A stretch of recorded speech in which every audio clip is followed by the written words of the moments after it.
talking about perpendicular lines. And the first thing is really easy. If the only thing that makes it hard is because you guys are not used to dealing with something so easy, so you try to make it hard. But we're going to talk about the shortest distance from a point to a line, and then we're going to talk about the angle relationships that are formed when we have perpendicular lines. All right, so first though, the distance from a point to a line. So if here's my point W, I can go to line XY this way, or I can go this way, or I can go this way, right? What's the shortest way? WY, right? From W to Y. Okay? And just like the shortest distance between 2 points is a straight line, you all told me that when I said, what's the quickest way or the shortest way to get to 23, except for the people that talked about a falcon, you said straight, go straight on and hit 23. So you knew that. The shortest distance between 2 points is a straight line. Well, when you have options, like more than 1 point, because the line's made up of lots of points, we have to add something. So the shortest distance between a point and a line is a straight line, but it also is perpendicular. Okay? So the shortest distance from a point to a line is a perpendicular line. Okay?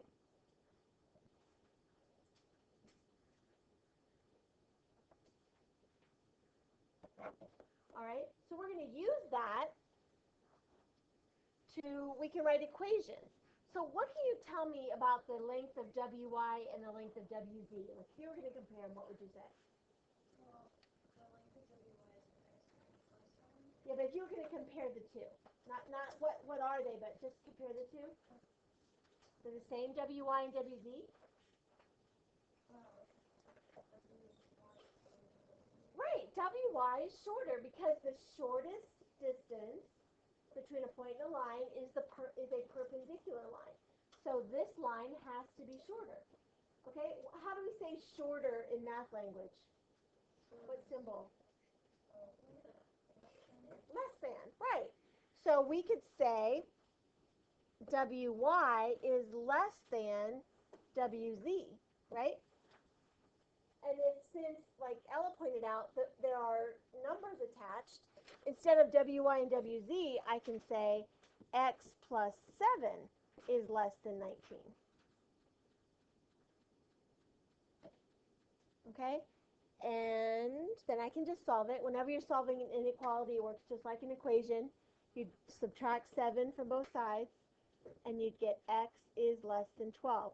So for any value of X less than 12, WY is shorter than WZ. Okay, and we know that is the shortest length because the shortest distance, the smallest distance between a point and a line is a perpendicular line. Okay, so like I said, if that's hard, it's because I really am. That's all you need to know. So don't make it harder than it is. All right, then when we talk about parallel lines, we did this the other day, but when we talk about parallel lines, and they're not just cut by a transversal, but they're cut by a perpendicular transversal. Okay, that means, right, that this angle's right and this angle's right. Okay, what can you tell me about this angle? What's the measure of that angle? Why? It's vertical, good. How about this one? Why? It's a linear pair. So 90 plus what is the 180? 90 plus 90. This one? Right? This one? This one? This one? Right. So that is the theorem we've said briefly the other day. When two parallel lines are cut by a perpendicular transversal, it's not just that corresponding angles are equal or alternate interior angles are equal. All the angles are equal. Okay? They're all 90. two parallel lines are cut by a perpendicular transversal, all angles are equal. Okay? All right. So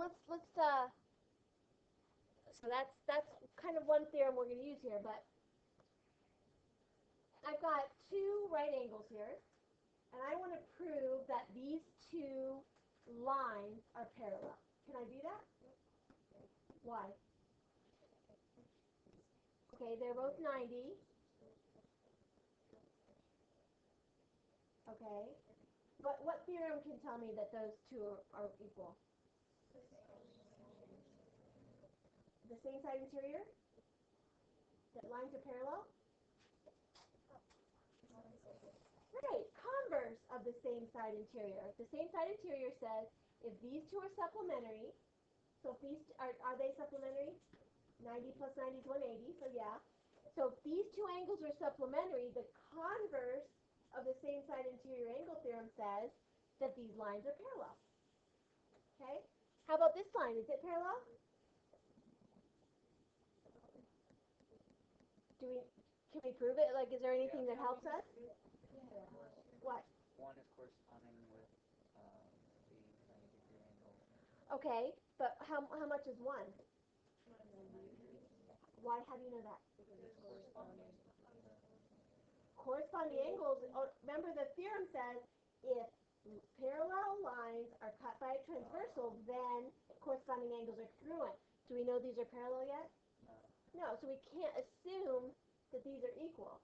We got to try to figure out if these are parallel.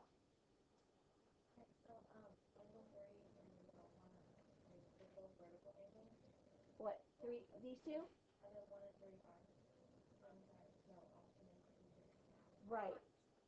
But their alternate interior, do we know they're equal? We don't. Because remember, the alternate interior angle theorem says if two parallel lines are cut by a transversal, then alternate interior angles are equal. Do we know these are parallel yet? No. So we don't know that we can't say these are equal. Converse of corresponding angles. So do you know two corresponding angles that are equal?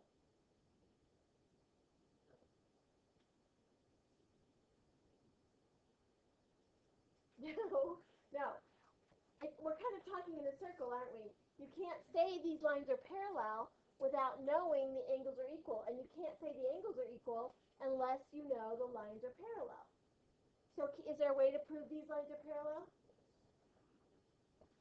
These two?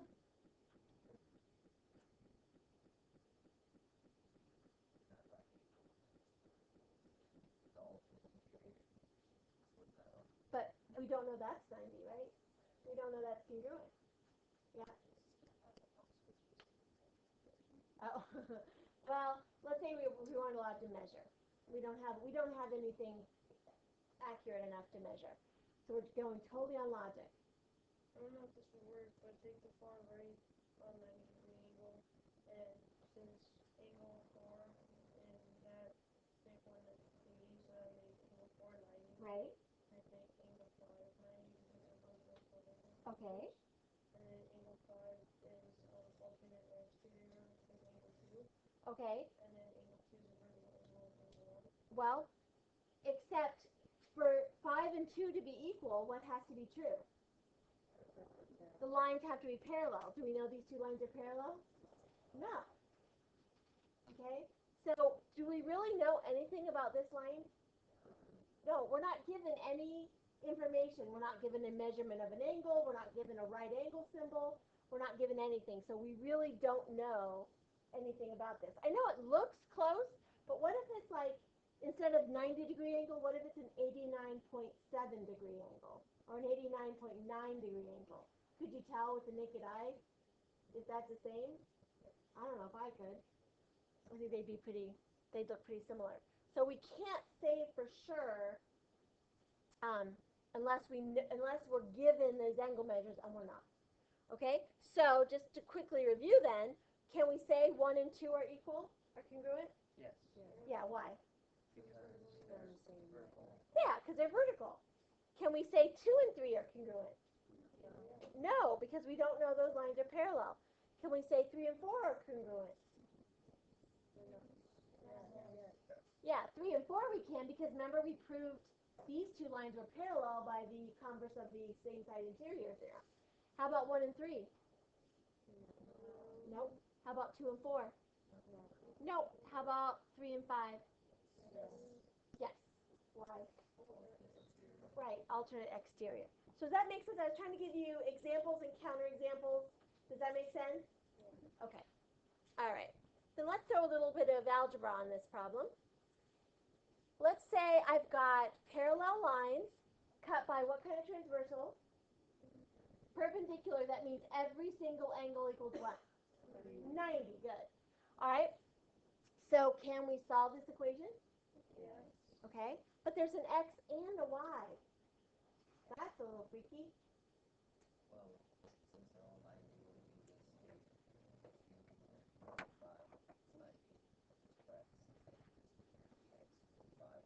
Right. You can say, well, since we know this is 90, I can start out by saying 2x is equal to 90, so x is 45, right? And then what can I do with that 45? Exactly. Plug it in to the second equation, and now all of a sudden, I don't have two variables, I only have one. I get 3y minus, and then 2 times 45 is 90. Add 90 to both sides, and that gives me 3y equals, add 90 to both sides, 3y equals 180, so y is 60. Good. Okay, take a second and do this one. Okay, so what would you do first?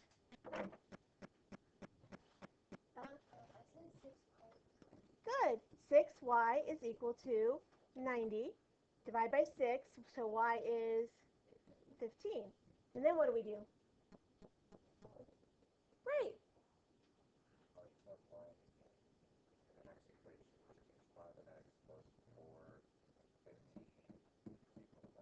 Right. I'm going to plug 15 in wherever there's a y. And I know that, again, it equals 90. So I get 5x plus 60 equals 90. Subtract 60 from both sides, that gives me 5x equals 30. Divide by 5, and that gives me x equals 6. Some people got 15 and 6. Good. Awesome. All right, one more before we guide you through it. All right, the reason these are marked right is to tell us that, what can you tell me about these two? They're parallel, so that means all the angle theorems we have are right. So, what can you tell me about those two? Right, x plus y plus x equals 180. How about those two?